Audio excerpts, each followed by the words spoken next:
Hello, dear friends, and welcome back to another learning session. Today, we are exploring something fundamental, the roots of drug administration. Now, imagine this you're feeling unwell. You go to the doctor, get a prescription, and you are handed a pill. Seems simple, right? But here's the gist the way that medicine enters your body can completely change how it works. And that's what makes this topic so fascinating. In pharmacology, the route a drug takes is just as important as the drug itself. It's not just about popping a pill.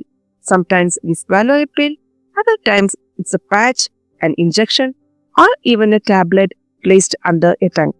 Each route tells a different story with its own mechanism, purpose, and impact on the body. So, why so many options? Because every patient, every condition, and every medication has different needs.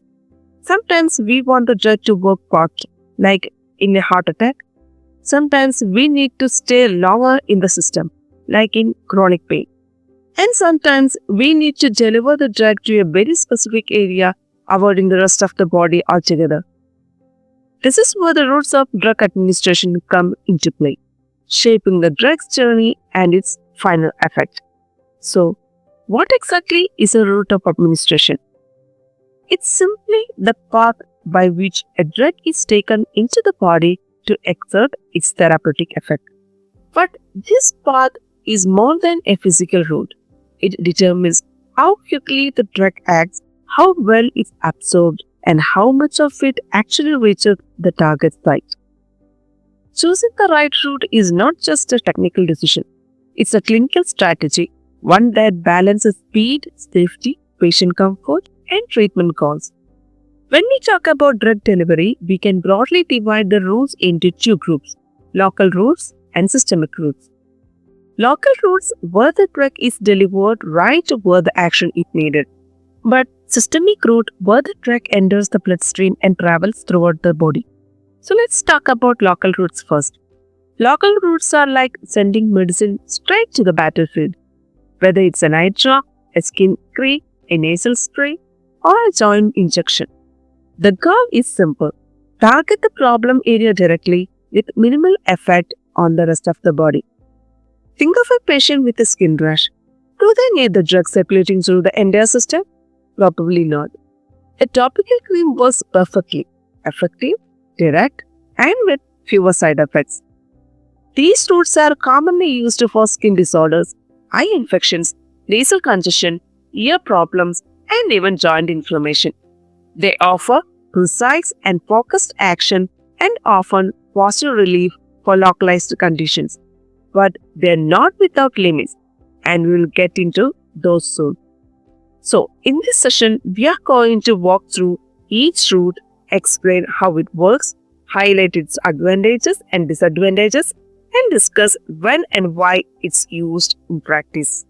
So, by the end, you won't just know what the routes are, you will understand how the choice of route can completely shape a patient treatment and outcome. Take the drug that applied through local route mostly stays at the application site. Systemic absorption is minimal or even absent.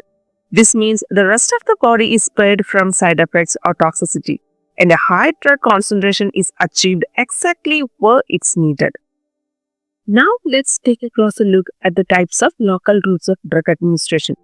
Local routes can be divided into three main categories depending on how and where the drug is applied. First, we have topical applications. This group includes the epidermic route, insufflation, instillation, irrigation or dosing, and painting or swabbing. Second, we have deeper tissue injections. Third, there is the intra-arterial route. Each of these routes offer precise, localized action, but they vary in terms of depth, technique, and purpose. Let's start with one of the most common and accessible local routes of drug administration, the topical route.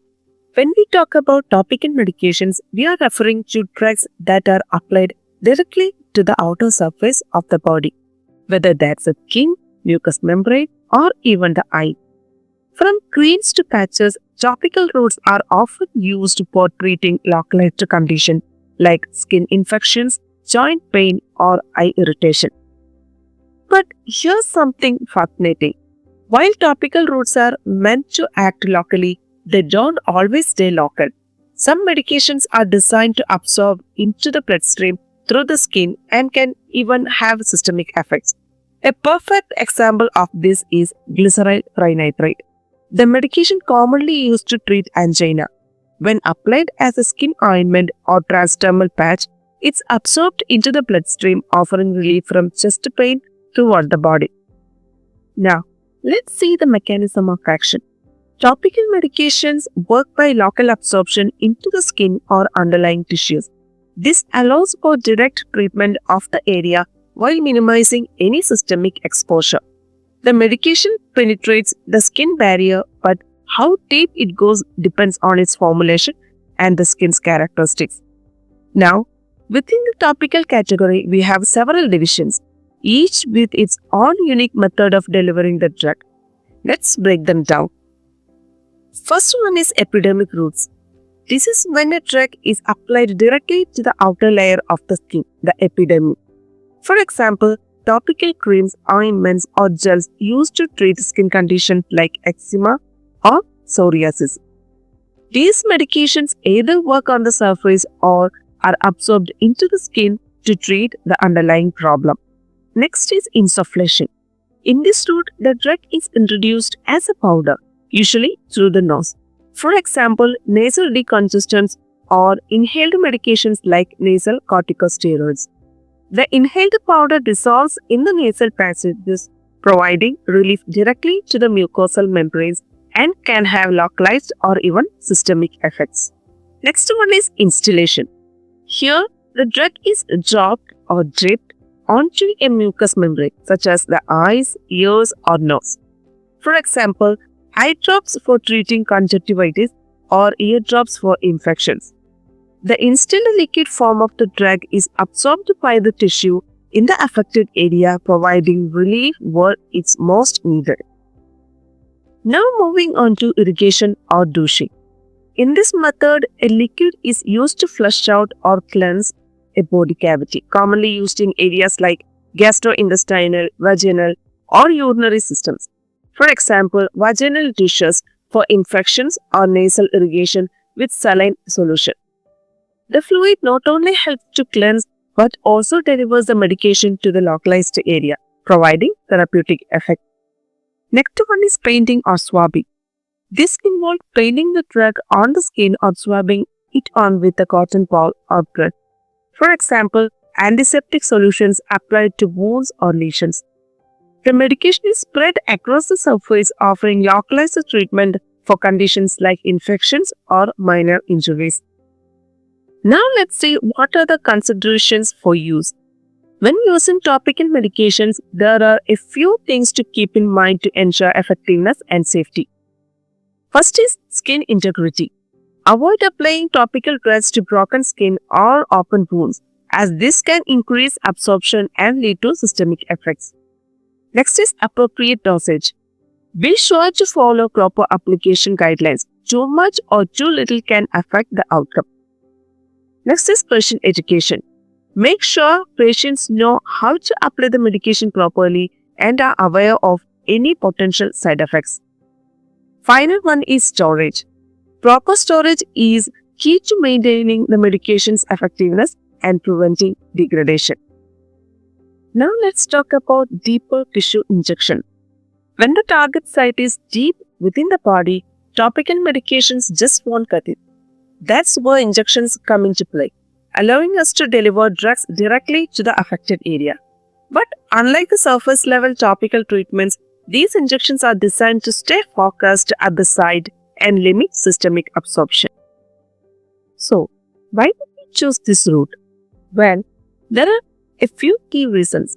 When high local concentration of the drug are needed for effectiveness, or when the target area is not easily accessible by topical routes, or when we need to avoid systemic side effects by keeping the drug concentrated where it's needed most.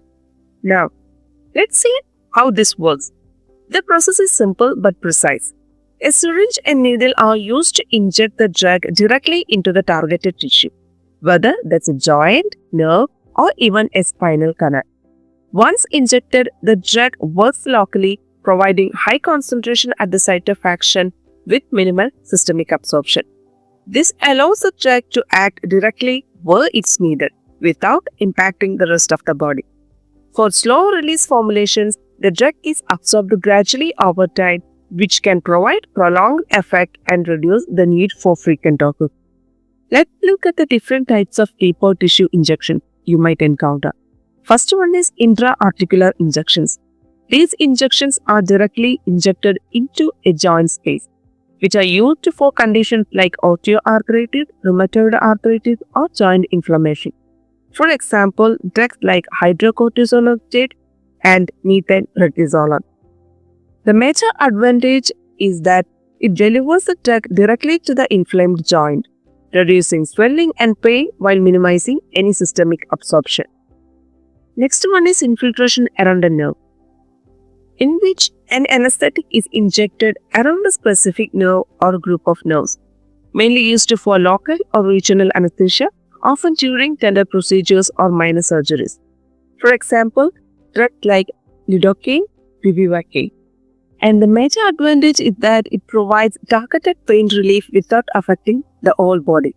Now moving on to intrathecal injections. These injections are injected into the cerebrospinal fluid within the spinal canal, mainly used for spinal anesthesia, chemotherapy, or treating central nervous system infection. Examples are fentanyl and sulfentanyl.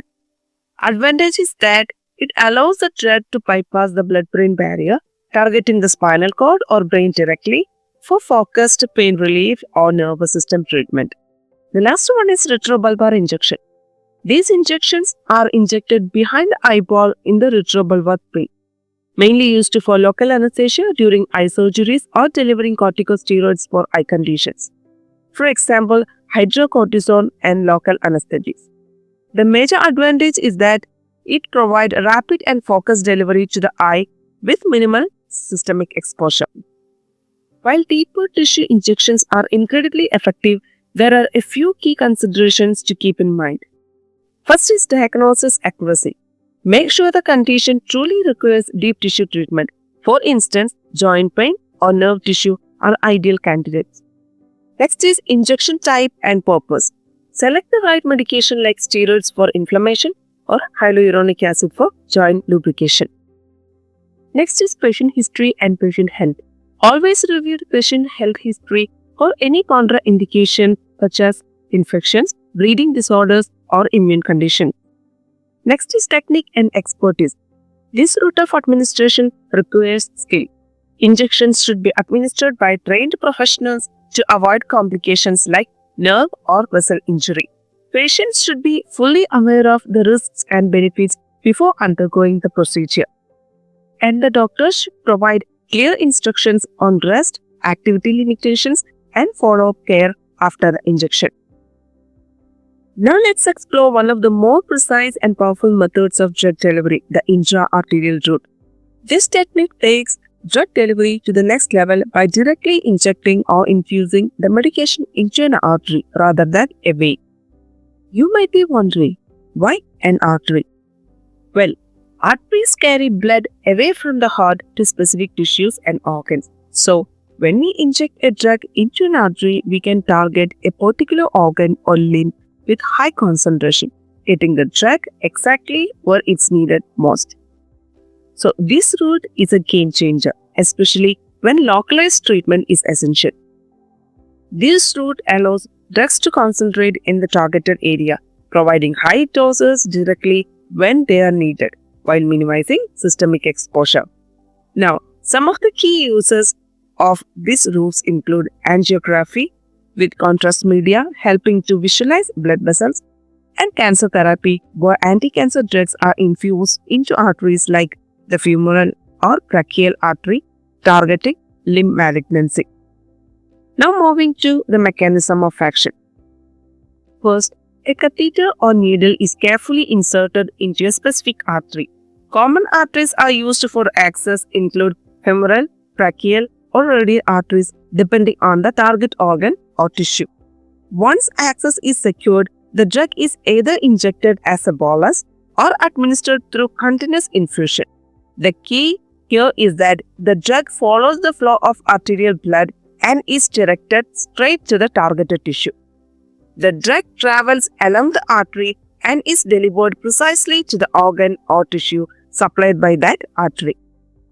Since the drug is injected directly into the artery, the target tissue receives a high concentration, maximizing therapeutic effect. The rest of the body is minimally exposed, reducing systemic side effects. Once at the target site, the drug starts working its magic, whether it's destroying the cancer cells, dissolving a clot, or providing relief. After the drug has had its local effect, it can slowly enter the venous system and circulate throughout the rest of the body. However, systemic absorption happens much slower and at lower concentration, ensuring that the focus remains on the local site of action. Now, before considering this route, there are several important things to keep in mind. First is clear indication. The intra-arterial route is typically reserved for targeted therapy, such as for cancer treatment, stroke, or limb ischemia. Make sure there is a clear reason to use this method. Next is patient suitability. Not every patient is a good candidate for this procedure. It's not recommended for those with vascular disease, bleeding disorders, or infections at the access site. Next one is drug selection. The medication must be non-irritating to the arterial walls and safe for use in the systemic circulation, ensuring that it's both effective locally and well tolerated by the body. Next is access and expertise. This procedure requires trained professionals and image guidance, often using techniques like fluoroscopy, to ensure that the drug is delivered to the exact location. Then risks and monitoring. As with any procedure, there are risks to monitor, including embolism, bleeding, or ischemia. Patients should be closely monitored during and after the procedure. Then facility and equipment. Intra-arterial injection should only be performed in a clinical setting, equipped with the right tools and emergency backup in case of complication arise. The last one is informed consent. As always, it's crucial to explain the risks, benefits, and alternatives clearly to the patient, ensuring that they understand what to expect. Dear friend, now that we have explored the different types of local routes of administration and their unique characteristics, now let's take a moment to dive into the advantages and disadvantages of using these methods in clinical practice. Understanding both sides will help us to grasp why certain routes are preferred for specific conditions and why they might not always be the best choice. When it comes to delivering medicine right where it's needed, local routes of administration have some powerful advantages. They offer localized and focused drug delivery, ensuring the medication goes straight to the problem area with minimal impact on the rest of the body. This means reduced systemic absorption and in turn fewer systemic side effects. You get a high concentration at the target site, leading to a rapid onset of action and often a longer-lasting effect. Plus, with precise and targeted drug treatment, we can treat the issue more efficiently and with less medication overall. It's a method that's not just effective, it's versatile and often easy to use, whether it's a cream, an eye drop, or an injection. Now let's move on to the disadvantages of local routes of administration. While local drug delivery has its strengths, it's not without limitations. The often limited depth of penetration, which can make it less effective for deeper tissues. Skin reactions and variable absorption are common concerns. Not every patient responds the same.